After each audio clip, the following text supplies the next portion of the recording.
Selamat malam, saudara-saudari dalam Yesus Kristus. Selamat bertemu kembali dalam renungan malam. Ye shall receive power, atau engkau akan menerima kuasa, oleh Ellen G. White, tanggal 8 Agustus 2025. Mari kita berdoa.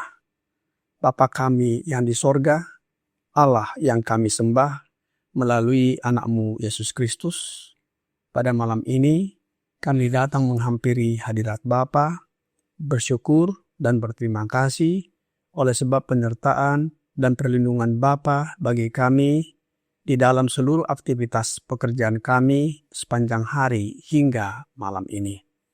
Pada malam ini, kami siap mendengarkan firman-Mu. Mohon kehadiran Roh Kudus dalam hati dan pikiran kami, sehingga kami mengerti firman-Mu dan menghidupkannya dalam kehidupan kami sehari-hari. Besertalah dengan kami saat kami mendengarkan firman-Mu. Kami persembahkan doa ini di dalam nama Yesus, Tuhan dan Juru Selamat kami. Amin.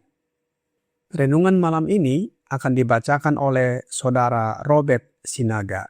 Kepada Saudara Robert, kami persilahkan. Terima kasih.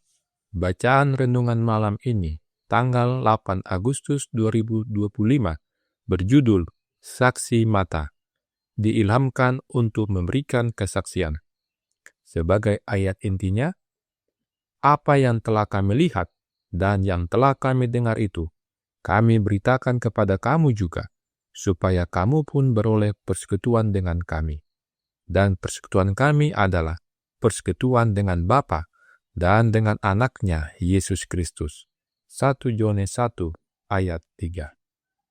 Pekerjaan yang dimulai dalam kelemahan dan ketidakjelasan terus meningkat dan menguat. Penerbitan dan misi di banyak negeri membuktikan pertumbuhannya. Alih-alih edisi surat kabar pertama kami yang dibawa ke kantor pos dalam karung, ratusan ribu eksemplar berbagai terbitan berkala kami kini dikirim setiap bulan dari kantor penerbitan. Tangan Tuhan telah menyertai pekerjaannya untuk memakmurkan dan membangunnya. Sejarah hidup saya selanjutnya akan mencakup sejarah banyak usaha yang telah muncul di antara kita, dan yang dengannya pekerjaan hidup saya telah terjalin erat. Untuk membangun lembaga-lembaga ini, suami saya dan saya bekerja keras dengan pena dan suara. Melihat bahkan sekilas pengalaman-pengalaman di tahun-tahun yang aktif dan sibuk ini akan jauh melampaui batas rancangan awal. Upaya setan untuk menghalangi pekerjaan dan menghancurkan para pekerja belum berhenti. Tetapi Tuhan telah memelihara hamba-hambanya dan pekerjaannya. Dalam meninjau sejarah masa lalu kita, setelah melewati setiap langkah kemajuan hingga mencapai posisi kita saat ini, saya dapat berkata, puji Tuhan. Saat saya melihat apa yang telah Tuhan kerjakan, saya dipenuhi dengan keheranan dan keyakinan kepada Kristus sebagai pemimpin. Kita tidak perlu takut akan masa depan, kecuali kita akan melupakan jalan Tuhan telah memimpin kita dan ajarannya dalam sejarah masa lalu kita. Kita berhutang kepada Tuhan untuk menggunakan setiap keuntungan yang telah Dia percayakan kepada kita untuk memperindah kebenaran melalui kekudusan karakter dan untuk mengirimkan pesan peringatan dan penghiburan harapan dan kasih kepada mereka yang berada dalam kegelapan kesalahan dan dosa. Dikutip dari Live Sketches halaman 195 dan 196. Terima kasih. Tuhan Yesus memberkati. Terima kasih atas penata layanan Saudara Robert. Tuhan Yesus memberkati. Renungan malam ini menyoroti kesaksian iman yang hidup dari Nyonya Ellen G. White yang mengalami sendiri penyertaan Allah dalam hidupnya dalam mengabarkan Injil, baik melalui penerbitan, sekolah, sanatorium, berkhotbah, dan lain-lain. Ditekankan bahwa pekerjaan Tuhan yang awalnya tampak kecil dan lemah, seperti surat kabar pertama yang hanya dikirim dengan karung, menjadi ratusan ribu publikasi setiap bulan. Sungguh luar biasa. Ini bukti bahwa tangan Allah bekerja. Nyonya White telah membuktikan kesetiaan dalam perkara kecil akan membawa kepercayaan dalam perkara besar. Sebagaimana hal tersebut juga dituliskan di dalam buku Lukas 16 ayat 10. Tentang hal ini, dalam buku The Adventist Home, halaman 297, paragraf 1 berkata, ketika Tuhan melihat Anda setia dalam hal-hal kecil, Dia akan mempercayakan tanggung jawab yang lebih besar kepada Anda. Berhati-hatilah dalam membangun dan jenis material apa yang Anda gunakan. Karakter yang Anda bentuk sekarang akan abadi selamanya. Bagaimana caranya kita mengembangkan karakter? Dalam tulisan yang sama, di Adventist Home, halaman 297, paragraf 2 berkata, biarkan Yesus menguasai pikiran, hati, dan kasih sayangmu, dan bekerjalah seperti Kristus bekerja, dengan sungguh-sungguh mengerjakan tugas-tugas rumah tangga, melakukan tindakan penyangkalan diri dan kebaikan kecil, memanfaatkan waktu dengan tekun, waspada terhadap dosa-dosa kecil, dan bersyukur atas berkat-berkat kecil. Dan engkau akhirnya akan memiliki kesaksian bagi dirimu sendiri, seperti yang diberikan oleh Yohanes dan Samuel, dan khususnya Kristus. Dan Yesus makin bertambah besar dan bertambah hikmatnya, dan besarnya, dan makin dikasihi oleh Allah dan manusia. Sebagaimana para saksi mata zaman dahulu memberitakan apa yang mereka lihat dan dengar, kita pun dipanggil untuk memberi kesaksian dengan kehidupan kita. Sehingga orang lain melihat Yesus dalam kehidupan kita yang memancarkan kesucian dan kasih, dan mereka pun dapat masuk dalam persekutuan dengannya. Kita dipanggil untuk memberitakan kebenaran yang telah kita alami. Bagaimana Yesus menguasai pikiran kita? Tentunya dengan menerima rohnya. Sebab Counsels to Parents, Teachers, and Students, halaman 223, paragraf 2 berkata, ketika Kristus tinggal di dalam hati oleh iman, rohnya menjadi kuasa untuk memurnikan dan menghidupkan jiwa. Kebenaran di hati tidak dapat gagal untuk memiliki pengaruh yang benar atas kehidupan. Menjadi saksi mata berarti hidup dalam kesadaran akan bimbingan Kristus yang nyata oleh kehadiran rohnya, dan berbagi pengalaman itu kepada orang lain atau sesama untuk mempererat persekutuan dan memperluas kerajaan Allah. Yohanes menyaksikan sebagaimana ayat inti di dalam 1 Yohanes 1 ayat 3 mengatakan, apa yang telah kami lihat dan yang telah kami dengar itu, kami beritakan kepada kamu juga, supaya kamu pun beroleh persekutuan dengan kami. Dan persekutuan kami adalah persekutuan dengan Bapa dan dengan anaknya Yesus Kristus. Kiranya setiap orang percaya yang sejati dapat melihat pengalamannya sendiri, menyatakan bahwa Allah itu ada dan benar. Ia dapat memberikan kesaksian tentang apa yang telah ia dengar, lihat, dan rasakan tentang kuasa Kristus.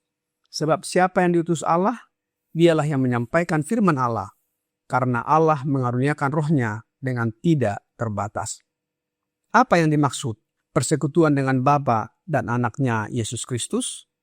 Di dalam buku Testimonies for the Church, halaman 357, paragraf 2 berkata, Bersekutu dengan Bapa dan anaknya Yesus Kristus berarti dimuliakan dan ditinggikan, serta menjadi bagian dari sukacita yang tak terkatakan dan penuh kemuliaan. Makanan, pakaian, kedudukan, dan kekayaan mungkin berharga, tetapi memiliki hubungan dengan Allah dan mengambil bagian dalam kodrat ilahinya adalah nilai yang tak ternilai.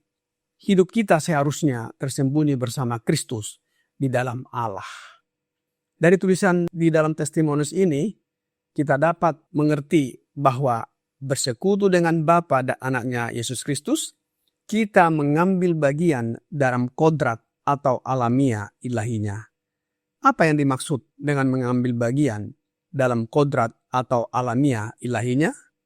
Roh Nubuat lebih lanjut menerangkan di dalam tulisan Roh Nubuat The Review and Herald September 20 tahun 1881 paragraf 4 berkata, Roh Kristus yang mengalir ke dalam hati semua orang yang sungguh-sungguh bersatu dengannya menjadikan mereka pengambil bagian dalam kodrat ilahi.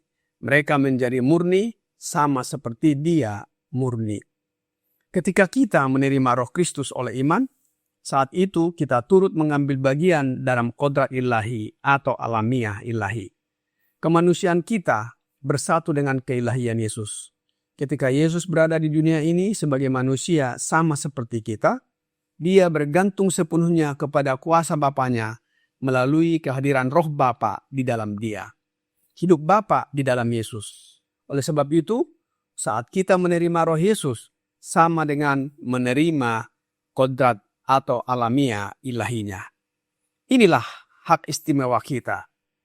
Roh Nubuat di dalam Selected Messages, volume 3, halaman 203, paragraf 1 berkata, merupakan hak istimewa kita untuk mengambil bagian dalam kodrat ilahi, setelah luput dari kerusakan yang ada di dunia melalui hawa nafsu. Allah telah dengan jelas menyatakan bahwa Dia menuntut kita untuk menjadi sempurna. Dan karena Dia menuntut hal ini, Dia telah menyediakan agar kita dapat mengambil bagian dalam kodrat ilahi. Hanya dengan demikian, kita dapat memperoleh keberhasilan dalam perjuangan kita untuk hidup yang kekal.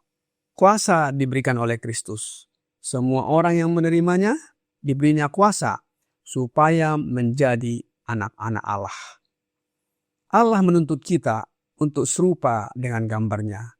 Kekudusan adalah pantulan sinar terang kemuliaannya dari umatnya. Namun, untuk memantulkan kemuliaan ini, manusia harus bekerja bersama Allah. Hati dan pikiran harus dikosongkan dari segala sesuatu yang mengarah pada kesalahan. Firman Allah harus dibaca dan dipelajari dengan kerinduan yang sungguh-sungguh untuk memperoleh kuasa rohani daripadanya. Roti sorgawi harus dimakan dan dicerna agar dapat menjadi bagian dari hidup kita. Inilah pentingnya kita memiliki Roh Kristus itu. Terimalah rohnya dalam hati. Yesus mengetok pintu hati kita sebagaimana Dia menunggu dan diminta kita untuk membuka hati kita. Kita berhutang kepada Allah oleh sebab karunia-Nya yang begitu besar bagi kita dengan mengutus anaknya Yesus Kristus.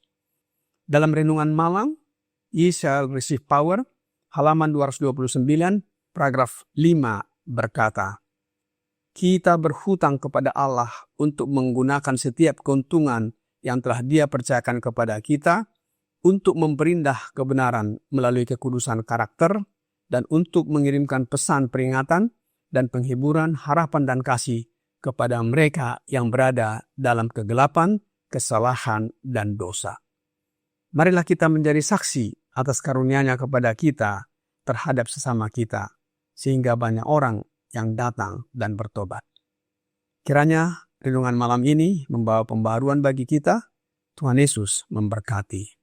Mari kita berdoa.